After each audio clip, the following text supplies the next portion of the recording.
At first, I didn't respond to what happened in Yawara. I knew when it happened. But because of the severity, how many people were killed, how many homes were burned, it was above what I could handle. I didn't have the funds to rebuild almost 100 homes and then also shops in all these different places. I didn't have the money. And there's a lot of media coverage. Immediately, people from all over are talking about Yawara, how many people were killed, what happened, all these things. And I said, you know what? Because people are hearing, the government will help. The UN, they're going to help. The other NGOs and organizations doing work in Nigeria, they will help. And so I said, you know what? I'll take a step back. This is too big for me. I want to, but I can't. But people will help. And 5 or 6 months later, I said, you know what? I felt an urge in my heart to look into what happened in Yawara. Have people help? Has the government stepped up? Have the organizations come here to help rebuild? I started talking to people on the ground. Nothing. No home. No initiative to rebuild. No initiative to get people to come back to their land. And I said, how can this be? This can't be right. And so I said, you know what? I will go. I don't know the extent of the damage. I don't know how much money it's going to cost. I don't know what I can do. But I said, I'm going to begin in faith. Even if it's one house that I build, I'm going to build it. It will begin. And so I came. And I find that people are neglected. People do not care. They don't truly want to have significant impact in these places. And I found people that were suffering. Thousands of people in IDPs. From Yawara specifically. And they have no food, no water. They poop in front of each other on the street. And meanwhile, their homes are burned. Their farms destroyed. Their land here looked like nobody had lived here in hundreds of years. And I said, how can this be? This was a few months ago. And why are people not crying out to help the Nigerians? The ones who are suffering and afflicted. They're not being killed because they're criminals. They're not being massacred because they've done things wrong.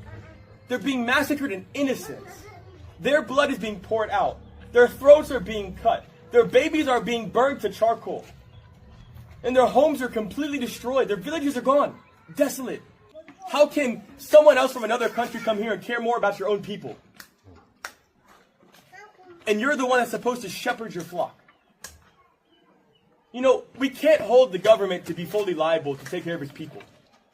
But we can hold the church, because the church has a covenant with God. We can't forget what is happening, because it's even worse.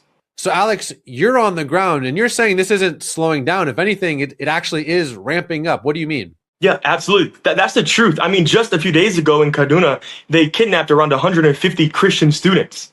I mean, every day that I'm here, I'm getting texts and messages of attacks in Plateau, attacks in Benue, attacks in Katsina, attacks in Taraba, Adamawa, literally all the time. I mean, even when I was on my way to this Jatawaka place in Kwande, people were just killed.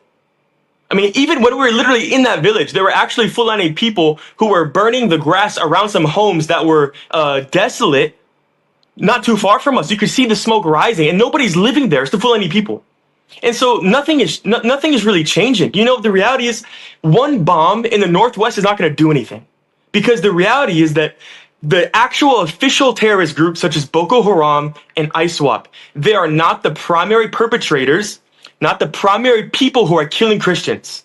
It's the Fulani terrorists, the Fulani militias. They're the ones all across Nigeria, from the south to the north, from the west to the east. They're the ones who are primarily massacring, burning, and literally cutting people in pieces. It's not the actual official terrorist groups. Yes, they are killing both Christians and Muslims in Borno State, some in Adamawa, Taraba, Yobe, in Sokoto. And so they are killing, they are burning, they're doing these things.